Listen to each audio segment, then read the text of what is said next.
Métaphore et comparaison.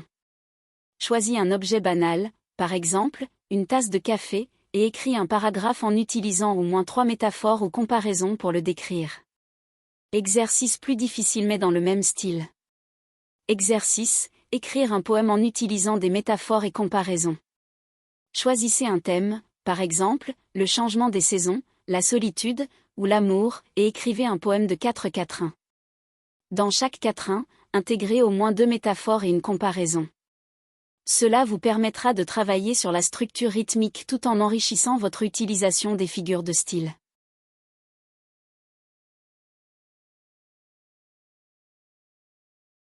Personnification.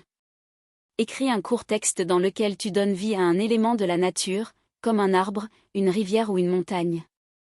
Décris ses pensées et ses émotions. Voici quelques éléments que tu pourrais ajouter à ton exercice de personnification. Choix de l'élément de la nature, réfléchis à quel élément de la nature tu souhaites donner vie. Chaque élément a ses propres caractéristiques et symboliques. Par exemple, un arbre peut représenter la sagesse et la stabilité, tandis qu'une rivière peut symboliser le mouvement et l'adaptabilité. Pensées et émotions, imagine les pensées de cet élément. Que ressent-il face au changement de saison ? Est-il heureux sous le soleil, inquiet pendant une tempête, nostalgique lorsque les feuilles tombent ? Par exemple, un arbre pourrait se réjouir de voir des enfants jouer à son ombre, ou bien ressentir de la tristesse à la fin de l'été. Interaction avec son environnement, décrit comment cet élément interagit avec les autres éléments de la nature. Par exemple, une rivière pourrait se sentir proche des poissons qui nagent en elle, ou jalouse des oiseaux qui volent au-dessus d'elle. Tu peux aussi penser à ses relations avec les humains, est-il respecté, admiré ou négligé ? Mouvements et sensations, utilise des descriptions sensorielles pour rendre ton texte vivant. Comment cet élément bouge-t-il ou change-t-il avec le temps ? Par exemple, les branches d'un arbre peuvent danser au gré du vent, ou les vagues d'une mer peuvent murmurer des secrets au rivage. Contexte et cadre, situer ton élément dans un cadre particulier, une forêt, une montagne, un rivage, pour enrichir ton récit. Cela peut influencer ses pensées et ses émotions. Par exemple, un arbre dans une forêt dense pourrait se sentir protégé, tandis qu'un arbre isolé sur une colline pourrait se sentir seul. En combinant ces éléments, tu pourras créer un texte riche et évocateur qui donne vie à ton élément de la nature, tout en explorant ses pensées et ses émotions de manière imaginative.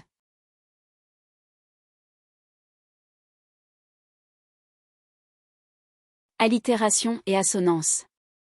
Rédige un poème ou un court texte en utilisant des allitérations, répétition de consonnes, ou des assonances, répétition de son voyelle. Essaie de créer une atmosphère particulière par le son des mots. L'exercice sur les allitérations et les assonances est un excellent moyen d'explorer la musicalité de la langue française. Voici quelques éléments que tu peux ajouter pour enrichir ton explication. Définition des termes, commence par clarifier ce que sont les allitérations et les assonances.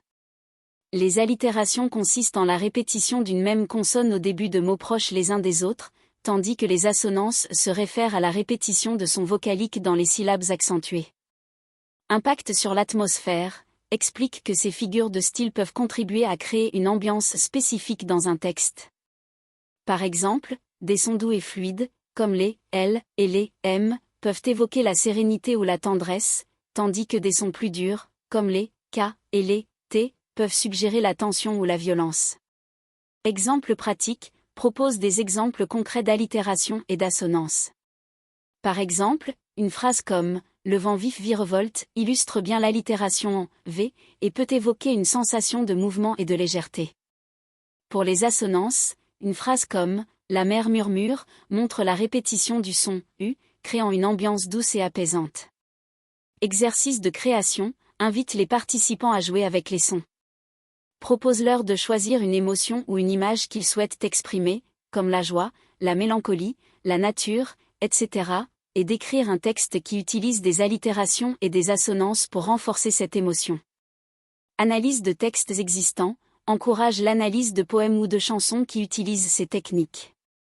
Cela peut aider à comprendre comment d'autres auteurs ont créé des atmosphères à travers le son des mots. Réflexion sur le rythme, mentionne que les allitérations et les assonances peuvent également influencer le rythme d'un poème ou d'un texte, rendant certaines phrases plus fluides ou plus saccadées. En ajoutant ces éléments, tu aideras les participants à mieux comprendre l'importance des allitérations et des assonances dans la création littéraire et comment elles peuvent enrichir leur propre écriture. Hyperbole. Écris une description exagérée d'une situation quotidienne, par exemple, faire la queue au supermarché, en utilisant des hyperboles pour illustrer l'intensité de l'expérience. Dans cet exercice, l'objectif est d'utiliser des hyperboles pour amplifier l'expérience d'une situation quotidienne, comme faire la queue au supermarché. Voici quelques éléments que tu pourrais considérer pour enrichir ta description. Sensation extrême, décris les émotions ressenties avec des termes exagérés. Par exemple, au lieu de dire « je me suis impatienté », tu pourrais dire « j'ai l'impression d'avoir attendu une éternité, chaque seconde s'étirant comme un chewing-gum sous la chaleur du soleil ». Description physique, utilise des hyperboles pour décrire l'environnement. Par exemple, les rayons du supermarché étaient si bondés que je me suis senti comme un grain de riz dans un sac rempli à ras-bord. Interaction avec les autres, amplifie les interactions avec les autres clients. Par exemple, la dame devant moi semblait avoir décidé de faire ses courses pour une armée, déballant un panier si plein qu'il aurait pu servir de voiture de déménagement. Temps et durée, joue sur la notion de temps. Au lieu de mentionner simplement la durée d'attente, tu pourrais dire « j'ai passé si longtemps dans cette file qu'il aurait pu y avoir des foules de touristes venus observer le phénomène de l'attente humaine ». Réaction interne, exprime les pensées et les réactions avec des exagérations. Par exemple, j'étais tellement désespéré que j'ai envisagé de me transformer en statue de cire pour échapper à ce supplice. Conséquences, tu peux évoquer des conséquences dramatiques de cette situation. Par exemple, après cette attente interminable, j'étais si fatigué que je pourrais rivaliser avec un marathonien épuisé, prêt à m'effondrer sur le sol comme une marionnette dont les fils auraient été coupés.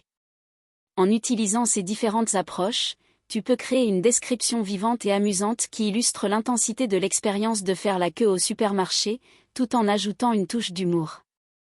Amuse-toi avec l'exagération et laisse libre cours à ta créativité. Antithèse. Rédige un dialogue entre deux personnages ayant des opinions opposées sur un sujet. Utilise des antithèses pour mettre en avant leurs différences. L'exercice d'antithèse que tu proposes est une excellente manière d'explorer des opinions divergentes tout en jouant avec la langue pour mettre en avant ces contrastes. Voici quelques éléments que tu pourrais intégrer pour enrichir l'exercice. Choix du sujet, sélectionne un sujet qui prête à débat, comme l'environnement, la technologie, la politique ou des valeurs morales. Par exemple, tu pourrais choisir le sujet du progrès technologique versus la préservation des traditions. Caractérisation des personnages, développe les personnalités des deux personnages. Par exemple, l'un pourrait être un jeune idéaliste passionné par les nouvelles technologies, tandis que l'autre pourrait être un sage traditionnel qui valorise l'héritage culturel. Cela ajoutera de la profondeur à leur dialogue. Utilisation d'antithèses, dans le dialogue, utilise des phrases qui opposent clairement les idées. Par exemple, personnage A, la technologie nous libère de nos chaînes, elle nous ouvre des horizons infinis. Personnage B, mais cette même technologie nous rend esclaves de nos écrans, nous déconnecte de la réalité. Structure du dialogue, organise le dialogue pour qu'il soit dynamique. Par exemple, commence par une affirmation forte de l'un des personnages, suivie d'une réponse tout aussi affirmée de l'autre. Cela crée un rythme et maintient l'intérêt du lecteur. Émotion et passion, intègre des émotions dans les répliques des personnages. Cela rendra leurs opinions plus convaincantes et leur permettra de se connecter au lecteur. Par exemple, l'un peut exprimer de l'enthousiasme, tandis que l'autre ressent de l'inquiétude. Conclusion, pense à une conclusion qui résume leur point de vue, sans nécessairement chercher à les réconcilier. Cela peut ouvrir la porte à d'autres réflexions chez le lecteur. Exemple de dialogue. Personnage A, regarde autour de nous. La technologie est notre avenir. Grâce à elle, nous avons accès à un savoir infini et à des possibilités illimitées. Personnage B, peut-être, mais à quel prix ? Nous perdons nos racines, notre humanité se dilue dans un océan de données sans âme. Personnage A, mais sans progrès, nous stagnons.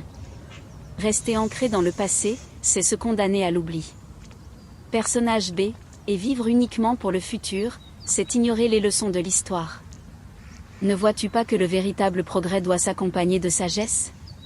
Personnage A. La sagesse vient aussi de l'innovation. Oser changer, c'est apprendre à évoluer.